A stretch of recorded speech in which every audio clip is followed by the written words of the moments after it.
Shadaqallahul adzim.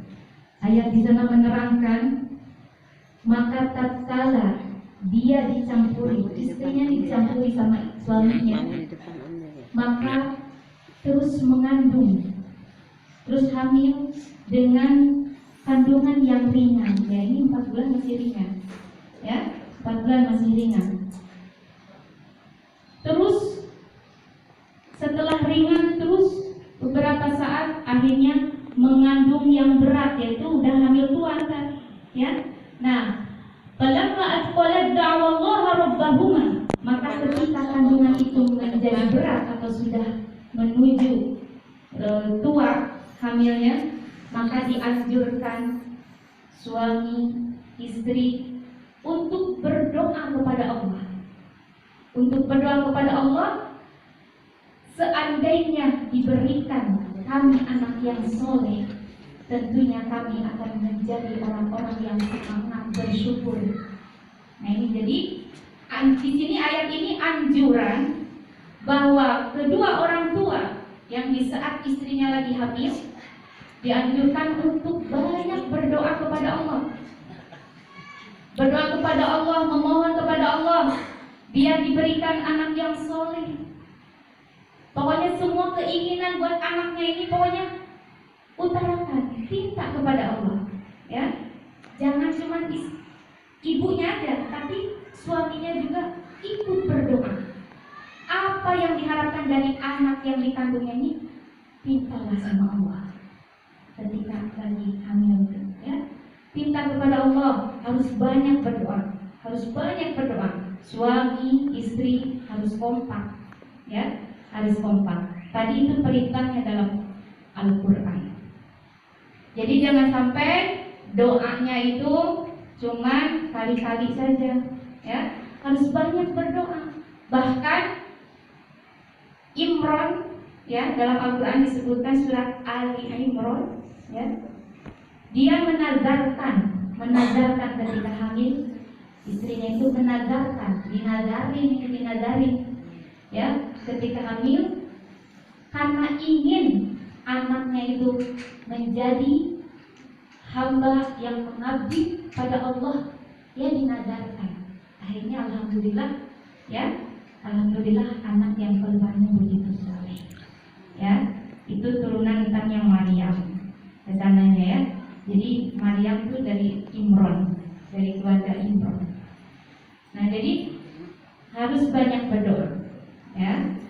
Terus apalagi setelah berdoa?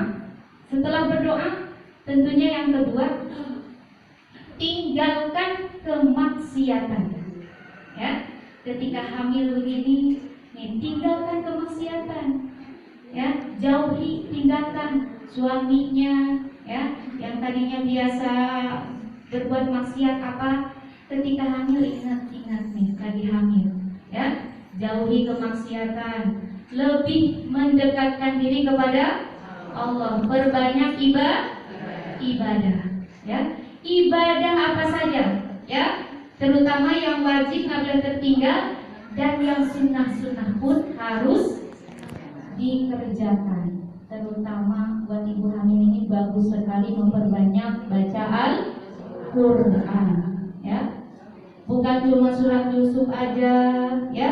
Boleh yang mana aja sebenarnya, ya. Baca Quran yang mana aja boleh. Baca Al-Quran sebanyak-banyaknya.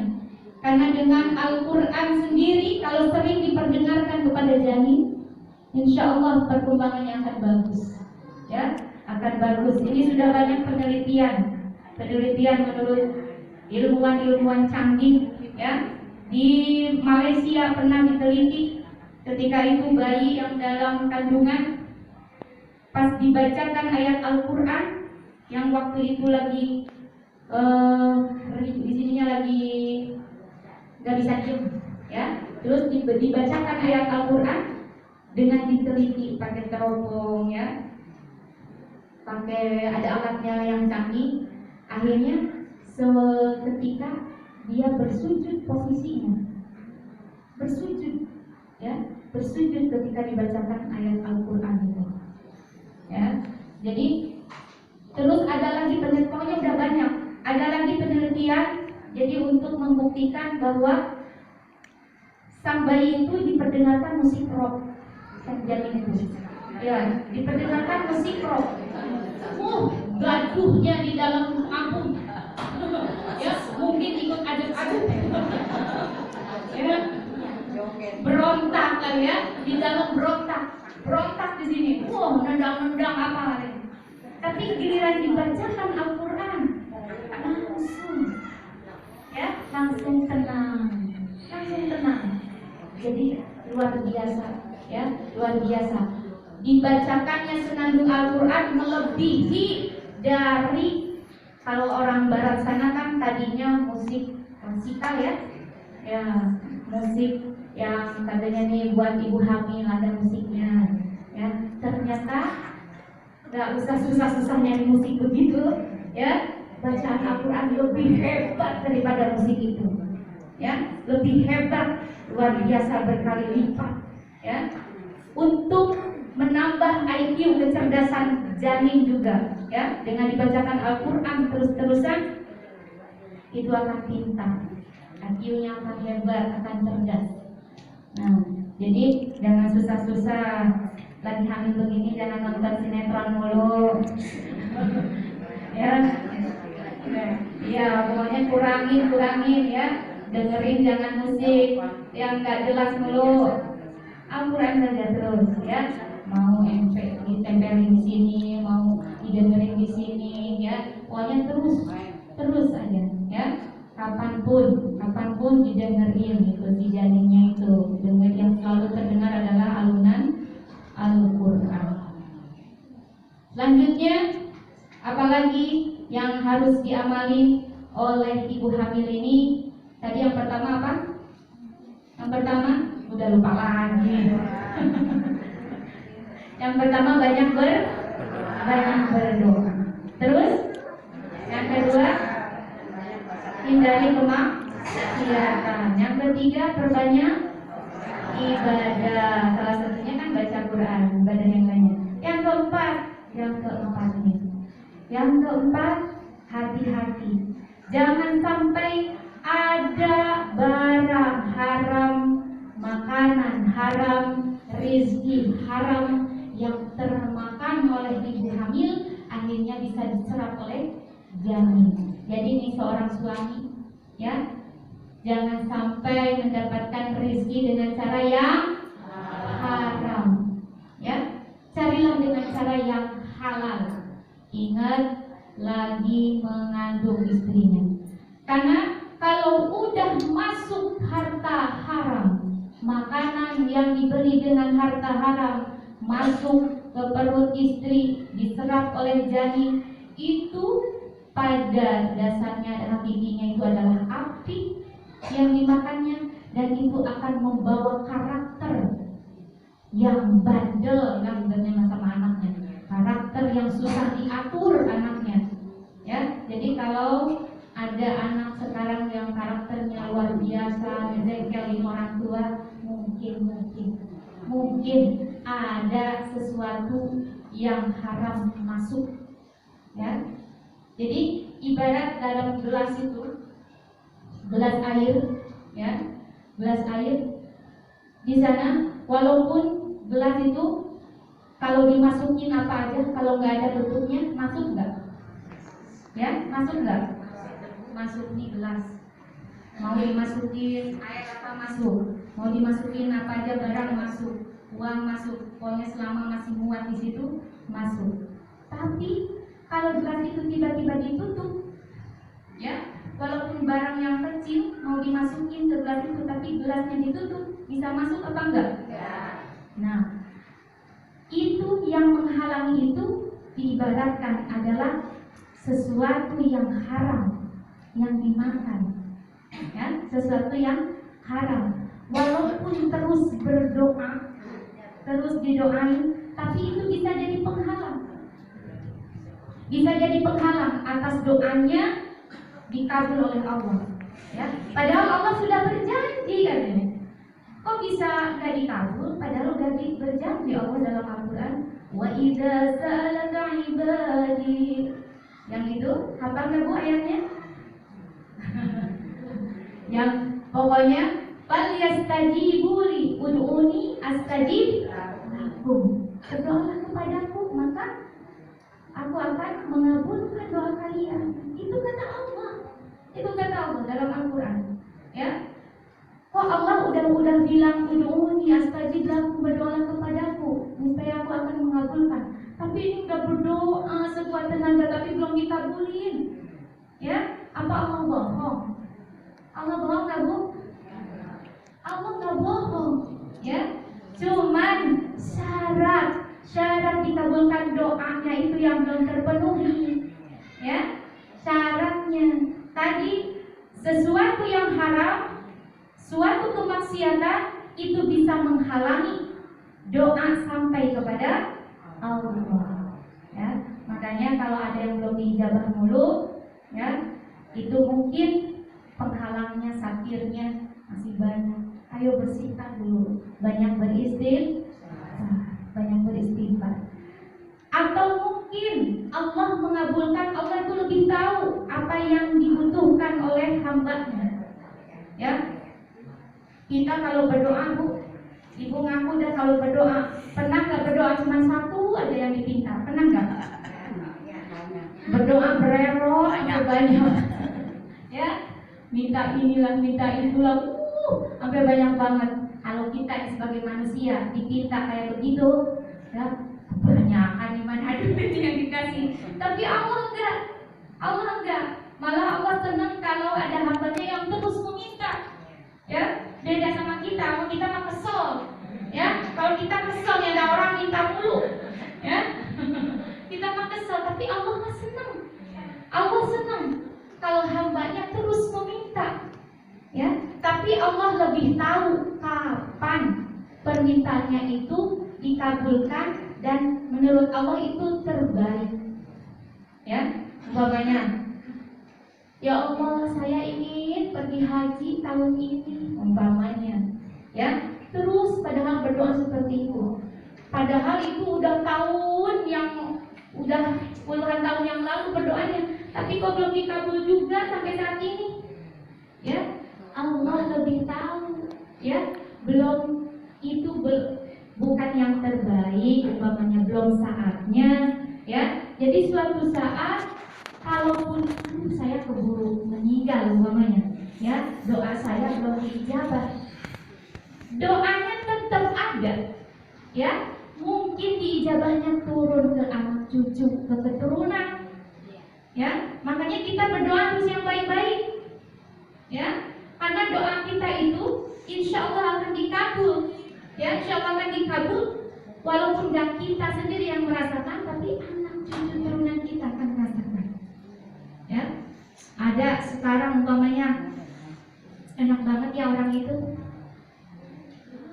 udah ibaratnya mah kerja gak sukses-sukses amat umpamanya ya, tapi kok bisa kebeli ini, kebeli itu atau apalah, pokoknya gak bahagia. Mungkin itu doa dari leluhurnya,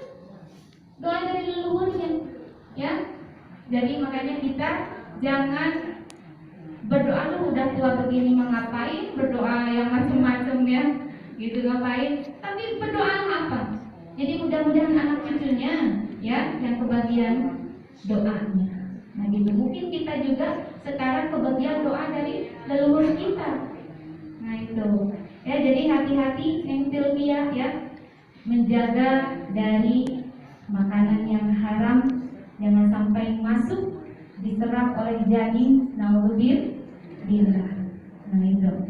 Jadi mudah-mudahan Neng Sylvia ini bisa menjaga kehamilannya dengan baik, terutama kalau kesehatan. Ibu bidan ini lebih tahu mungkin ya, lebih tahu bagaimana cara merawat, ya, menjaga kehamilan agar sehat. Tapi dalam Islam disyariatkan juga, Nabi bersabda ya, ibu hamil itu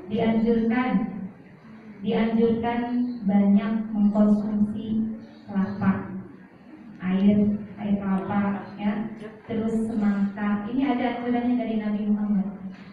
Semangka ya, terus buah pir ya.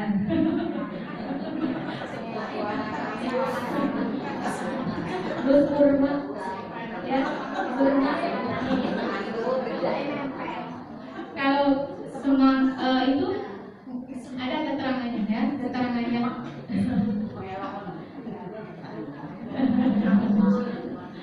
Ya, jadi kalau buah-buahan banyaklah mengkonsumsi itu, ya karena dalam Tibbun Nabi, pengobatan Nabi, ada keterangannya dalam kitab Tibbun Nabi, ya, dalam Tibbun Nabi. Jadi kalau ibu hamil banyak minum kelapa, air kelapa, itu adanya bayinya bersih, baunya harum bayinya itu, ya, pokoknya cakep lah, putih bersih.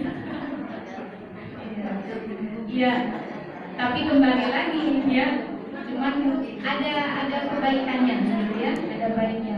Buah pir juga sama semangka ya. Jadi itu dari segi medis juga sebenarnya udah diteliti, ya, udah diteliti. Jadi ada kandungan apa sebenarnya ada, ya, dalam buah-buahan tersebut itu. Nah itu mungkin itu saja yang bisa saya sampaikan. Ya, mudah-mudahan bisa bermanfaat khususnya buat ibu hamil, ibu muda nih yang hamil ini ya. Mudah-mudahan ini suaminya gitu ya. Oh, yang dari tadi iniin. Video ini apa live streaming ini? Live streaming. Oh, live streaming. Alhamdulillah. Ntar tayang video. Ya, mudah-mudahan bisa bermanfaat ya. Ini semuanya udah jadi omah-omah ya. Kasih tahu kepada anak cucunya. Ada yang belum ya, karena jemaah ini kebanyakannya oma-oma ya. Iya benar. Ya, mudah-mudahan diajak nih anak-anaknya yang masih muda-mudianya, ya biar semangat ngaji. Iya. Ya mudah-mudahan pertemuan kita kali ini bisa bermanfaat buat kita semua. Kurang lebihnya mohon maaf. Mari kita tutup dengan doa.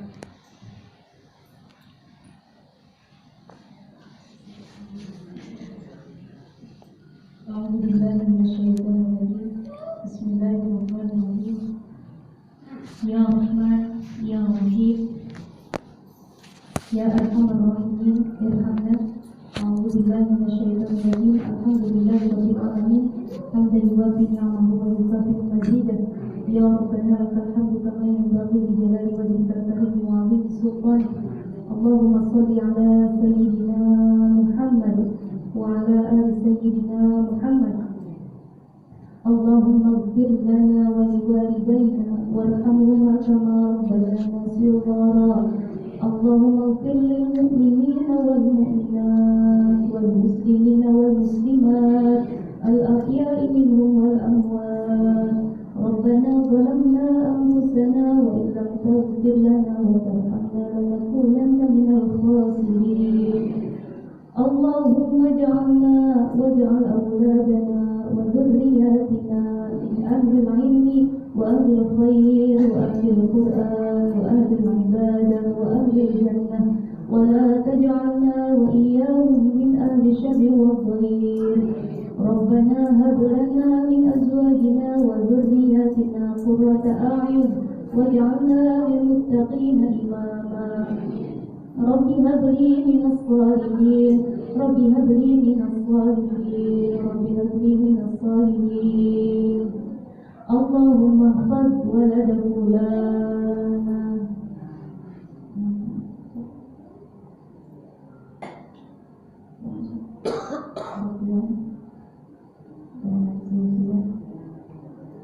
ما دام في بطنها واشفه أنت الشافي لا شفاء إلا شفاؤك شفاء لا يغادر سقما. اللهم صوره في بطنها صورة حسنة وثبت قلبه إيمانا بك وبرسولك. اللهم أخرجه من بطنها وقت ولادتها سهلا وتسليما. اللهم اجعله صحيحا كاملا وعاقلا حالقا عالما عاملا. اللهم طول عمره وصحح جسده وحسن خلقه واصلح لسانه وأحسن صورته لقراءة القرآن والحديث ببركة محمد صلى الله عليه عليه وسلم. اللهم إنا نسألك سلامة في الدين وعافية في الجسد وزيادة في العلم وبركة في الرزق وتوبة قبل الموت ورحمة عند الموت ومغفرة بعد الموت. اللهم هون علينا في سكرات الموت والنجاة من النار والعفو عند الحساب. ربنا لا تزغ قلوبنا بعد إذ هديتنا وهب لنا من لدنك رحمة إنك أنت السميع الدعاء. ربنا آتنا في الدنيا حسنة وفي الآخرة حسنة وقنا عذاب النار. دعواهم فيها سبحانك اللهم وتحيتهم فيها سلام وآخر دعواهم أن الحمد لله رب العالمين. Terima kasih, kurang lebihnya mohon maaf. Wallahu muwaffiq ila aqwamit thoriq. Wassalamualaikum warahmatullahi wabarakatuh.